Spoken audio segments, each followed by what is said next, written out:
Most people get a little bit of success, man. They are able to pay their bills. They're able to buy a car. They're able to live in a decent house. They're able to compete with their high school buddies or their circle of friends, and they're doing okay in that circle of friends. And that's where they stay. And they stay there until they die. And I want you to think about that. That's how people get in ruts. And the only difference between a rut and a grave is the depth of the hole. The degree of which you are rewarded is directly proportional to the degree of hard work that you put in.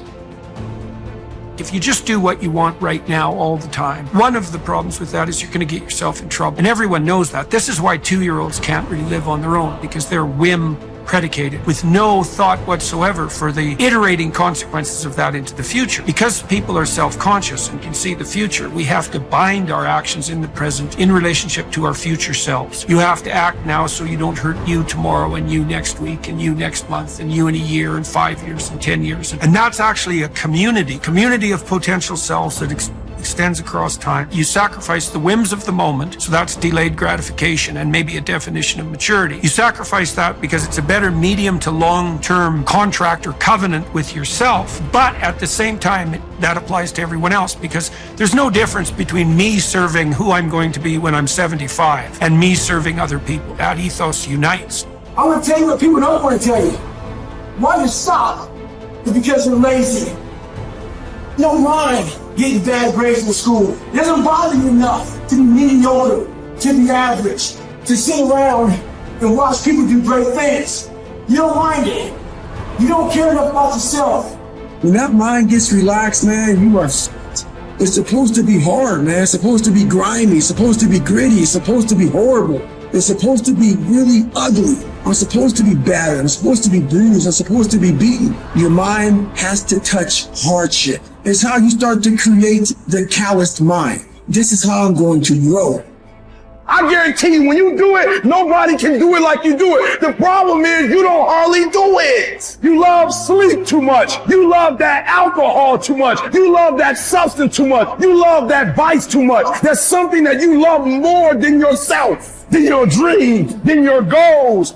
Easy never pays well. So if you're thinking that it's just going to be a walk in the park, you're dead fucking wrong. You have to give it every fucking bit of effort and energy you have to pull it off. And you have to work harder than everyone else. Work while they sleep, learn while they party, save while they spend, and live like they dream.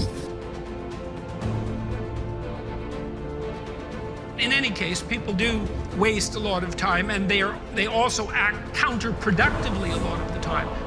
Regardless, we do make progress, and we can thrive under the difficult conditions that make up our lives, and we can resist the malevolence that entices us. That's within our power, and we don't know the limits to that.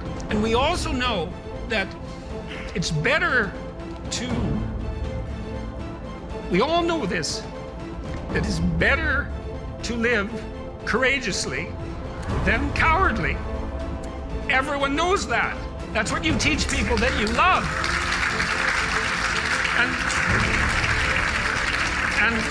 And we know that it's better to live truthfully than in deceit. And you can tell that too, because that's also what you tell people that you love. And we know that you should pick up your damn responsibility and move forward. Everyone knows that. It's part of our intrinsic moral nature. And that nature is there. And it's not difficult to communicate to people about this. Like, everyone knows that you wake up at 3 in the morning when you've let your life go off the rails, and that you berate yourself for your uselessness and your cruelty and your failure to take the opportunities that are in front of you. And if you were the master in your own house, in some sense, the captain of your own destiny, if there was no intrinsic nature, well, that would never happen. You'd just let yourself off the hook. There'd be no voice of conscience tormenting you. But no one escapes from that. And what that indicates to me is that, at least psychologically, We live in a universe that's characterized by a moral dimension, and we understand that well, and that moral failings have consequences, and that they're not trivial. They destroy you. They destroy your family. They destroy your community. And you can tell people that, and they listen because they know. They don't know they know. That's the thing, and maybe that's the thing about being an intellectual. You have the opportunity to articulate ideas that other people know, they embody, but they can't articulate. And that's what people tell me. They say, well, you help me give words to things that I always knew to be true but couldn't say. Or they say, I've been trying to put some of your precepts into practice. Responsibility being a main one, vision another, honesty, I suppose, bringing up the pack and saying, this is the fun part of doing all of this. Fun is a weak word. It's the remarkable part of doing all this. I mean, I have people tell me constantly wherever I go. It's so delightful that, they were in a pretty dark place, and they tell me why. And there's plenty of dark places in the world, and they decided, well, maybe they were going to develop a bit of a vision and take a bit more responsibility and start telling the truth and putting some effort into something. And they come up and they say, wow, you can't believe how much better things are.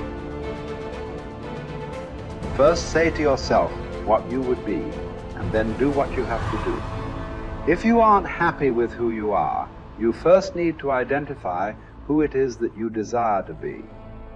Without determining the destination you're trying to get to, you're probably not going to arrive there.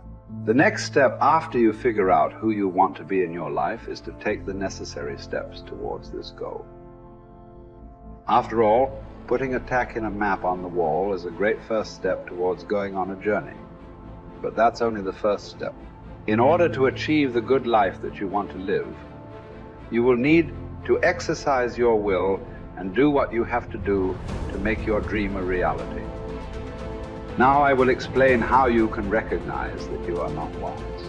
The wise man is full of joy, cheerful and calm, undisturbed.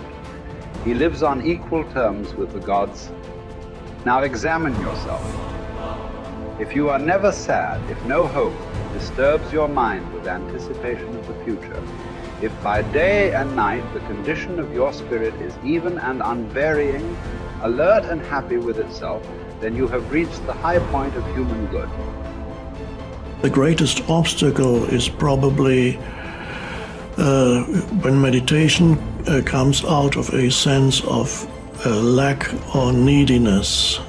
So you feel you are deprived of something, be it money or a relationship or a living situation, and you feel there's a great lack in your life and you desperately want this to change. And so you perhaps use manifestation in a way that is not likely to work when, for example, you use affirmations such as I want a better job, I want a job with a good income and a life situation in a nice place, and I want this and I want that. By making these statements, you're actually, by implication, saying that you don't have it. So you're also, by saying that you're there's a reverse side to your statement, I want, and on the reverse side of the statement, I want, there is the statement, I don't have, and I need. And similar things, please give me, if you pray to maybe God, maybe you pray to Jesus, maybe you pray to Buddha. They do that in Buddhist countries. Maybe you pray to a saint or whatever it is, or you pray to the universe and say, please, universe, please give me this, please give me that.